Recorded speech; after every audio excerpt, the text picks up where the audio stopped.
What happened to those who harmed Jesus? 2,000 years ago, a shocking event occurred that led to Jesus being nailed to the cross.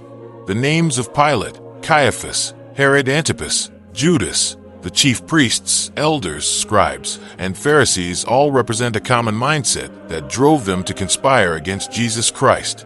So, what dreadful fates did they face afterward? As Christians, we believe that Jesus willingly accepted this death as the ultimate solution to redeem humanity from sin, including the sins of those who stained their hands with his innocent blood. However, those directly involved in this unjust trial are responsible for their actions. What were their thoughts, words, and deeds at the time? How did they collude to fabricate a false judgment against Jesus? History has recorded this clearly. But have you ever wondered how these wrongdoers ultimately met their end? Today, let's explore the tragic fates they faced for committing such audacious crimes. The first person to sentence Jesus to death was Pilate, the Roman governor appointed over Judea. His biography is mentioned in all four Gospels: Matthew, Mark, Luke, and John.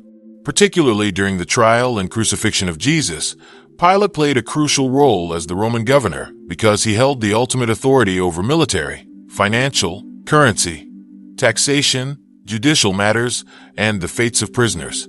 At that time, in order to better govern Judea, the Roman Empire appointed a king over the area.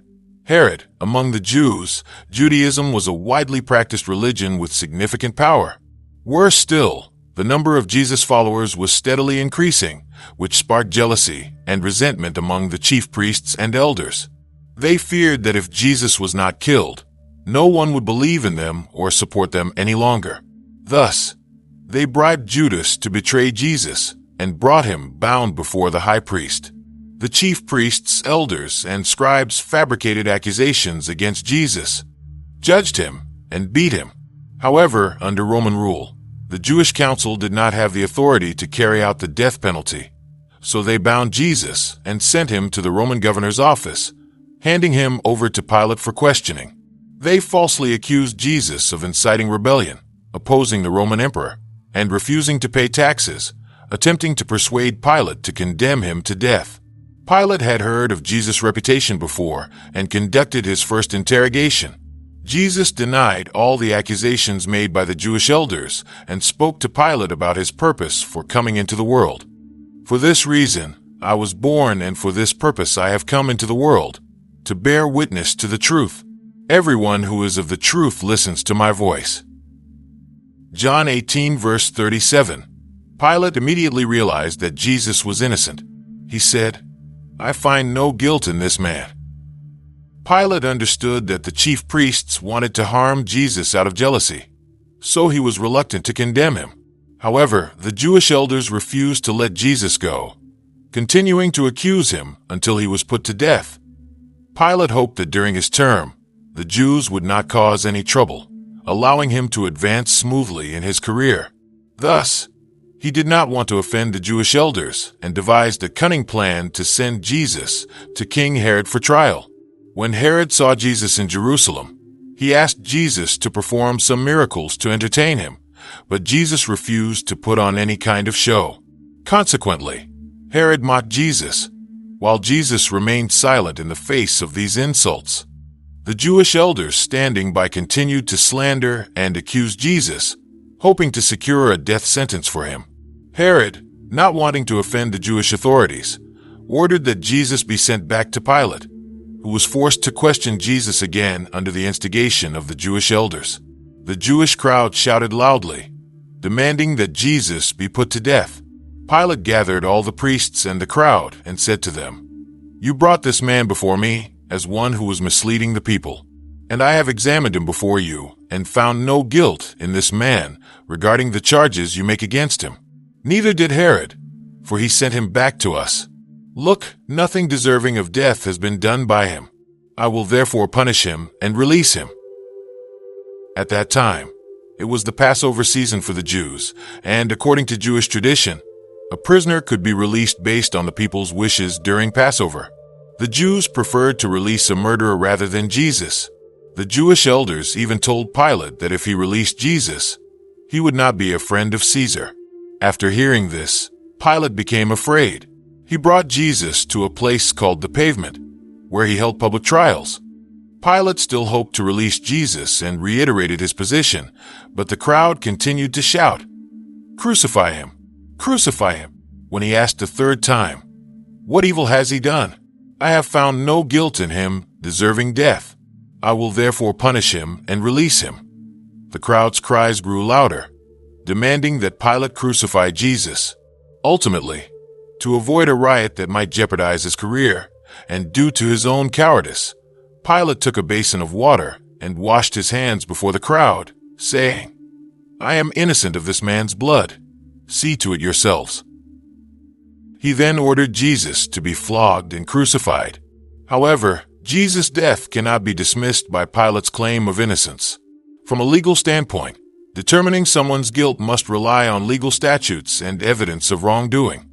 As the highest judicial authority in the region, Pilate failed to uphold the sanctity of the law when Jesus had not violated any laws and there was no evidence proving his guilt. Instead, he shirked his responsibility and succumbed to evil, sentencing an innocent man to death. Moreover, from the perspective of accountability, if a riot broke out, violating imperial law, it was his responsibility to quell it, not to weakly yield to the rebellious crowd.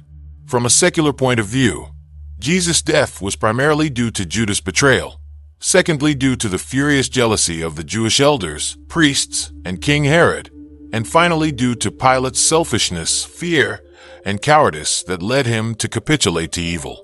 Pilate can never be deemed innocent in this matter, as he left an indelible stain on his legacy. So, what punishment did Pilate receive? After sentencing Jesus to death, Pilate himself fell gravely ill and remained in a coma for an extended period.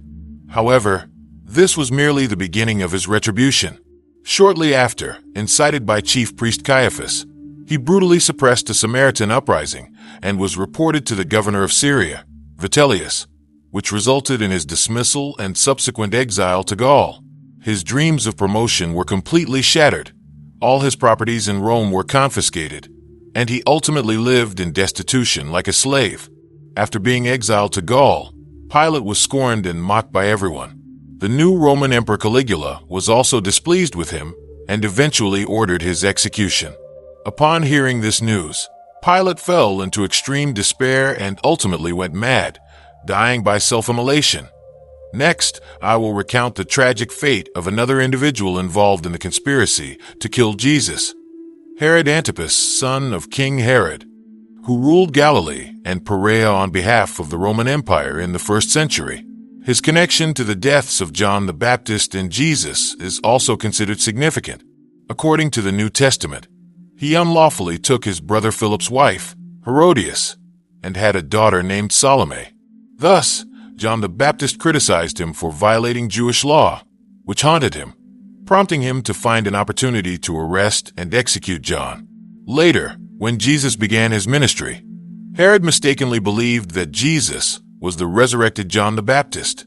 Although he did not directly participate in the crucifixion of Jesus Christ, he played a key role before Jesus was handed over to Pilate. He was later accused by his nephew of colluding with the enemies of Rome, the Parthians, and was deposed and exiled to Gaul. His lands were entirely taken over by his nephew, who became king of all Judea. In an effort to appease the Jews, he executed Jesus' disciple James, only to meet his end due to his arrogance, being killed by worms. Next, we will uncover the story of Caiaphas, depicted as the high priest overseeing Jesus' trial before the council. According to the New Testament Gospels, Caiaphas served as the high priest of Jerusalem during the time of Jesus Christ, becoming a significant figure among Jewish religious leaders. He held the position from approximately AD 18 to AD 36 and was the leader of the Jewish council. As high priest, his main duties included overseeing religious affairs, maintaining order, and representing the Jewish people before the Roman authorities. Caiaphas worked closely with the powerful Roman governor, Pilate, and their collaboration in condemning Jesus reflected the political and religious dynamics of the time. Caiaphas presided over Jesus' trial before the council, where Jesus faced false accusations, was ultimately convicted, and handed over to Pilate for crucifixion. The high priest played a pivotal role in leading to Jesus' crucifixion. The Gospels of Luke, Mark, John, and Matthew all record his actions. These actions remind us of the complexities of human nature, the consequences of betrayal, and the necessity of repentance and reconciliation with God. Although the Bible does not clearly record Caiaphas' fate, we know that his later life was fraught with difficulties. He faced criticism for his role in Jesus' trial and for the subsequent persecution of early Christians. After Jesus' crucifixion, Caiaphas continued to serve as high priest, but the increasing tensions and conflicts within the Jewish community led to the end of his tenure around AD 36, when he was dismissed by Roman authorities. His dismissal may have been related to the political instability and challenges within the Jewish religious institution. The last name mentioned is Judas, regarded as the traitor of Christianity and one of Jesus' 12 disciples. It was he who led to Jesus' arrest and crucifixion. Judas' betrayal is referenced multiple times in the New Testament, particularly in relation to Jesus' life and ministry. Judas was believed to come from a town in Judea known as Kerioth. Hence, he is often referred to as Judas Iscariot. He was entrusted with managing the finances of the disciples, which provides insight into his possible motivations for betraying Jesus due to greed. John 12 verse 6 mentions that he said this not because he cared about the poor, but because he was a thief, and having charge of the money bag, he used to help himself to what was put into it. It is for this character flaw that Jesus chose him to be the first executor of the plan for the crucifixion and redemption. Matthew 26 verses 14 to 16 recounts how Judas was willing to sell Jesus for 30 pieces of silver. At that time, one of the 12 disciples, called Judas Iscariot, went to the chief priests and said, "What will you give me if I deliver him over to you?" They counted out for him 30 pieces of silver. From then on, Judas sought an opportunity to betray Jesus.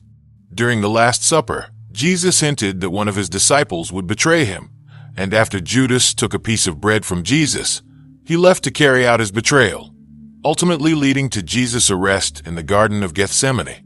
The Gospels often mention Jesus prophesying that he would be betrayed, for example, in John 6 verses 70 to 71 and John 13. The scenes of Satan tempting Judas to betray Jesus are also recorded. When Judas saw Jesus condemned, he felt deep regret and attempted to return the blood money to the chief priests and elders, saying, "I have sinned by betraying innocent blood." However, they replied, "What is that to us? See to it yourself." His remorse was not accepted. Instead, he was overwhelmed by guilt and despair. Thus, the Bible records that Judas threw the silver pieces into the temple and went out and hanged himself. Matthew 27 verses 3 to 5. The chief priests, realizing the money was tainted, could not return it to the temple treasury and used it to buy a potter's field to bury foreigners, fulfilling a prophecy from the Old Testament.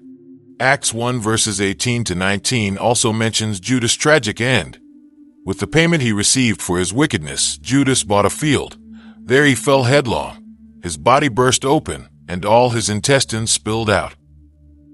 This vivid description highlights the painful price Judas paid for betraying Jesus. Judas' betrayal also fulfilled prophecies in the Old Testament, emphasizing God's divine plan for Jesus' sacrificial death and resurrection. Judas' story serves as a reminder of the consequences of betrayal, the importance of sincere repentance, and the necessity of steadfast faith and loyalty. Although he played a significant role in the events leading to Jesus' crucifixion, his story still offers insights into the themes of redemption and grace within the Christian faith. Beyond these mentioned names, Christians believe that all of humanity bears responsibility for Jesus' death, as his sacrifice clarified the sins of everyone. Through Jesus' sacrifice on the cross, God offers forgiveness and redemption, allowing us to restore our close relationship with him. This act demonstrates God's love for us, indicating his desire for us to attain happiness and eternal salvation. Everyone has the opportunity to seek forgiveness and redemption through faith in Jesus Christ. We have no right to judge the fate of others based on their actions. Only God has the authority to judge each person's life and end.